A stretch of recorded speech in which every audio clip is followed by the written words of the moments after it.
พร้อมแล้วพี่น้องกำลังชีคนกะกับสลอยเนาะพอน้องเมย์ลงไปก่อนเลย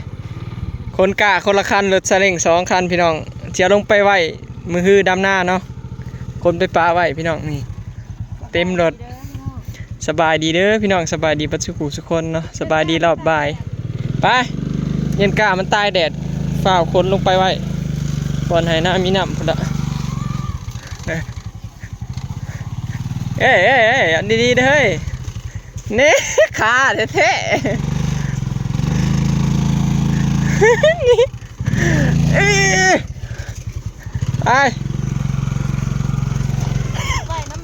ไปมาลงน้ำกันเลย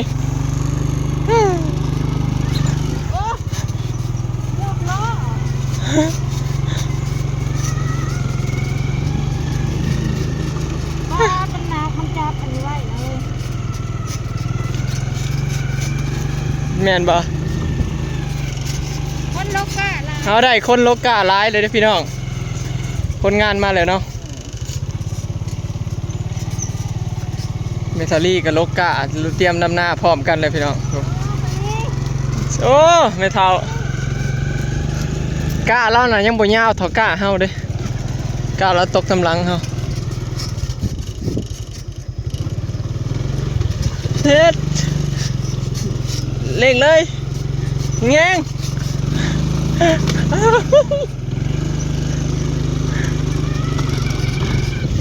ผูกน้องเมยน้องทำกระเถาซีพี่น้องไปกอดเนาะบรรยากาศดีพี่น้องเนาะเหลือแต่หน้าเฮาก็หน้าเมทัลลี่นี่แหละต่อไปกับหน้าเฮาแล้วนี่ก็สีเขียวอุ่มเมื่อไรพี่น้องทางลงเนาะบรรยากาศก็ดีแล้วสีขาวถ่วงแล้วดูเนี่ยปลาลงตรงกระดำนาแล้วเนาะ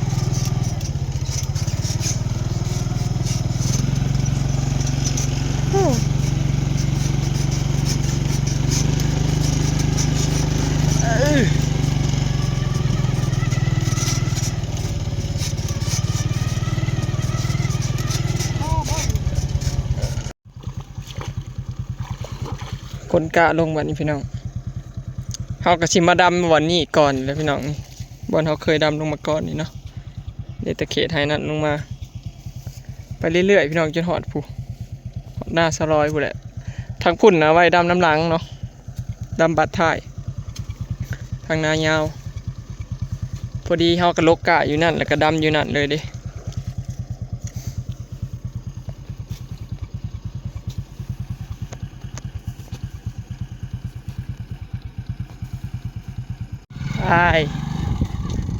ลงไปไหวเรื่อยๆนะพี่น้องย้ายไป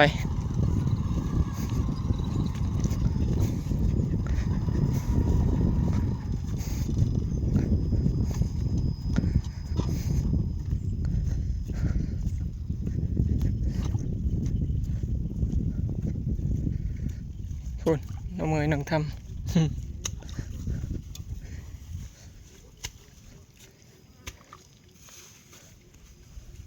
หน้าครูแฝดก็ลงมาหอดพี่เลยได้พี่น้องเห็นบอลรถไทยจอดอยู่เห็นบ่หน้าเราบ่เฮงเลยมือ2 มือ3 มือก็สิแล้วเลยนี่เขตเขามาหอดกกกระเดาเด้เรือโบราณพี่น้องครูแฝดเราเห็นแต่หน้าเจ้าของก็เลยแล้วไว้พี่ผู้รักถ่ายก็รอรุ่นว่าน่าสิเป็นเฮานี่แหละพี่น้องขึ้นมาฮอดเพราะว่ากล้าเบิดพี่น้องตานี่ป๊าดโธ่คนงานเฮาโลกาไว้ขนาดเนาะเศร้าแห่งดุดไปคือหมูนี่ปู้ทีมงานเก่าพี่น้องเนาะทีมงานปีแล้วนี่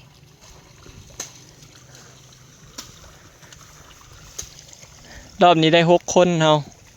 แบ่งไปให้เขาเจ้า4 คนเนาะ5บ่มา11 คนบ่มา11พี่น้องสรุปอยู่น้ำซุ่มเฮานะ6เนาะแบ่งกันไปหา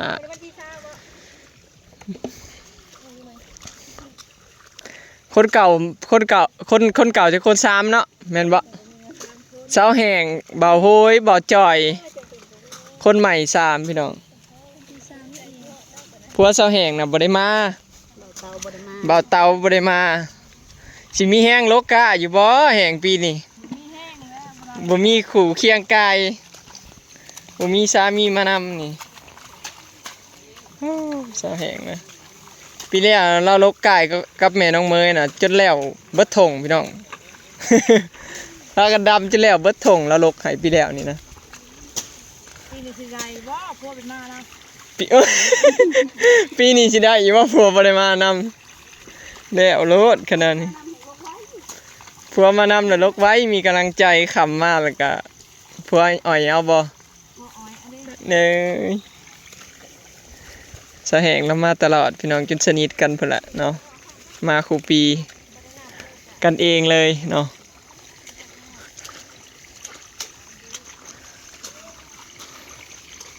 เหลืออีกน้อยเดียวพี่น้องตานี่เนาะไห้นี่เขายังเปกน้ำลงสระอยู่พอดีละเผื่อลกตัวนี้แล้วก็ลกตัวนี้ต่อเลยเนาะปีนี้เห็ดหน้าร้ายกว่าเก่าเลยเฮ้ยแห้งเขาเห็ดอีกเพิ่มอีกทงหนึ่งในปีนี้ตะกร้ากระตกเพิ่มอีก2 ตา แล้วอยู่บ่เพิ่ม3 ตาเลยฮะ 3เด้อเนาะ3เด้พี่น้อง3ทั้งไห้นี่นี่ข้างๆนี่ให้ข้าวเจ้ากระตก2 ตาปีนี้จำเลือกเอาเลยเนาะมื้อนี้เดี๋ยวว่ามาก็ขอเฉพาะครอบครัวเฮาก็หลายคนเด้พี่น้องเนาะเพราะว่าอยู่กันครบมื้อนี้เฮาลกมาก็ได้หลายเติบเลยเด้ซุมเฮาลกตั้งแต่เช้ามาเด้อ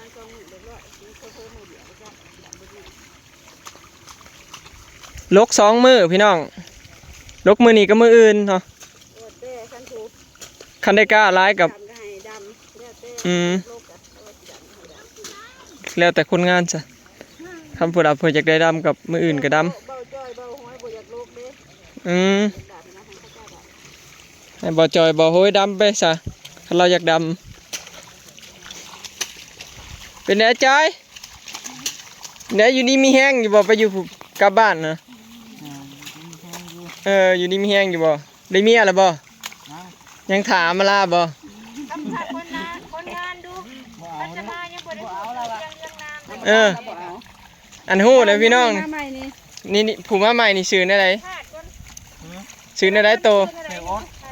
ซื้อยังเกาะ แสดงว่าอำลาบ่ได้ดอกโอ๊ต ซื้อโอ๊ตบ่สมซื้อโอ๊ตไป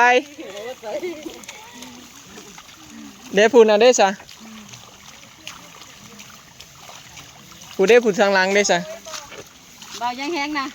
ข้างล่าง เรายังทางหลังซื้อแหล่ซื้อแหล่พี่น้องเด้ซะทางหลังเด้ซะบ่ได้เอาเอิ้นซื้อกันบ่ถูกเด้เนาะ คือนก ซื้อนก นุกคือนก นก นุก อืม นุกเป็ด อันนี้ซื้อโอ๊ตพี่น้องเบาซื้อโอ๊ตอันนี้เบาจอยอันนี้เบาโฮยเบาโฮยเราเคยมาอยู่ หวย เบาห้วยเอาบัดนี้เอาเปลี่ยนชื่อให้กันละบาดนี้ชื่อห้วยบัดนี้นี่แหละพี่น้องเขาประทานชื่อกันชิโมหูสื่อกันซ้ำหุ่นจอยผู้สาวจะมาแล้วนั่นอันผู้บ่าวอันผมอันนี้คือสิบ่ได้แล้วอำลาโอ๊ต จุ๊บเจ้าเลือกบ่นอนและบ่จอยจะสินอนใสฮะข้าเจ้าอยากนอนห้องแอร์เย็นๆห้องอำมาลาเด้อเราเปิดแอร์เย็นส่ำนอนนอก เจ้าบ่ฮ้อนบ่ เจ้าบ่ไว้ใจแล้วเจ้าบ่ไปเจ้าก็มัดมือเจ้าไว้ ฮะ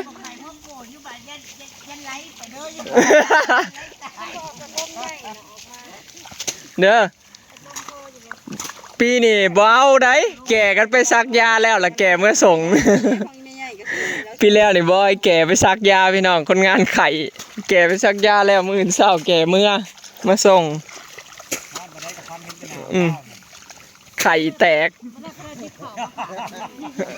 นอนลงรับบัดแล้วก็พันเห็นจะผีบ่ เอามา พากันญาติกันนอนบ่ เอามาละเธอเลือกเอาเลยแล้วนี่ บ้านย่างมาดักพา สิอัน3หนุ่มนี่อันหนุ่มมันเสือลายนี่บ่ได้แล้วเราอดอันบ่ได้แล้วคนนี้ เลี้ยวเลยเบาห้วยก็เบาแหล่เบาจอยต้องใช้ขีดทอดอัมมาลาแล้วเนาะมาเราอีกรอบติดใจขนาดเราไปกรุงเทพแล้วยังโง่มาจักสำไรอัมมาลาเลย ยังโง่มาดำนายังคือเก่าอยู่นะวะความคิดฮอด ที่ต้องเพลงงานยังจอยอยู่ ซ่อมรถมาได้เดือนเท่าไร10,000 กว่าซ่อมรถใหญ่แล้วเป็นอยู่ซะพอเป็นแล้วบ่สิมาซ่อมใจให้เอามาล่าเนี่ยซะ เขาอกหัก บ่ได้อกหักบ่อกหักก็ซ่อมไว้เด้ซ่อมเผื่อไว้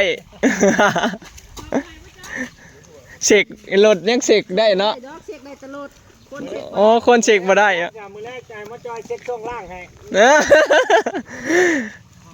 เชื่องล่างยังดีอยู่บ่บ่ อ๋อมาจอย จัก บ่รับ จักหน่อยหมอจ่อยว่าเสกมือแรงนี่แบบนี้บ่ไหวเปลี่ยนทีมอย่างเดียวบ่ ไปงานบ่ได้ เปลี่ยนทีมอย่างเดียว แล้วก็ช่วยบริมาก็เจี๊ยบ เจี๊ยบม่วนพี่น้องหลายคนเนาะ เจี๊ยบจะมา หลายคนโลการถดำหน้าบัดนี้ก็ม่วนเนาะคือคืนบ่เมื่อยปานใดคันหลายคนเนาะ ไปเบิ่งลำเด้อ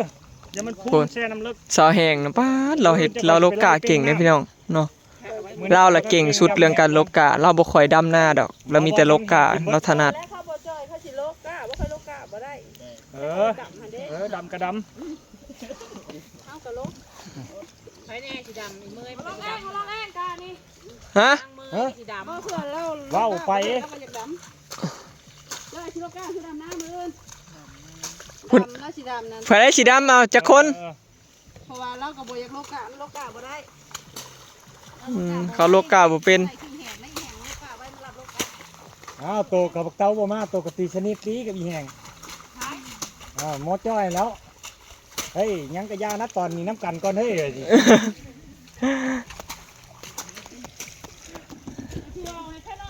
บ่ได้นับซ้ำพี่น้องกะเฮาลกมื้อเช้านี่เนาะ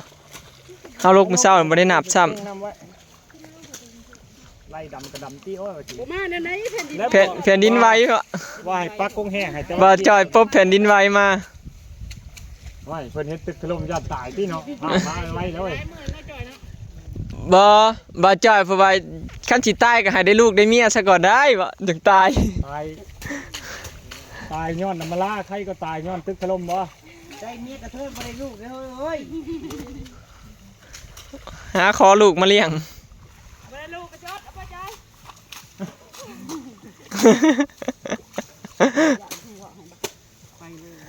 ไปเลยเหรอ พูนผัวน่ะยังบ่เห็นได้ลูกเด้ผัวก็เมียน่ะเจ้าแห่งก็บ่ บ่แม่นกระเทย บ่แม่นกระเทยก็ยังบ่เห็นได้ลูกเด้ ไปนอนน้ำกันไปนอนน้ำกันแล้วก็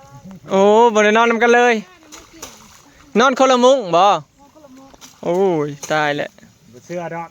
นานมาอยู่นี่ตื่นมากันยังค้าใกล้คอกันอยู่พันกันว่าเป็นงูเหลือมงูไปฮอดที่มาเพิ่นยังกอดกันลูกปุ้มอยู่ เบิดแล้วพี่น้องกะให้นี่เนาะ เตาโทรมาโอ้ย บ่ได้นับซ้ำว่าได้จักหมัด เดี๋ยว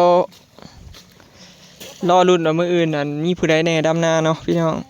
เนาะแต่ว่ามื้ออื่นโลกานำแน่นอนเนาะมื้อฮื้อผู้ใดจังสิยาวเต็มที่เนาะวันอาทิตย์พี่น้องยาวดำนาเต็มที่บุกเนาะ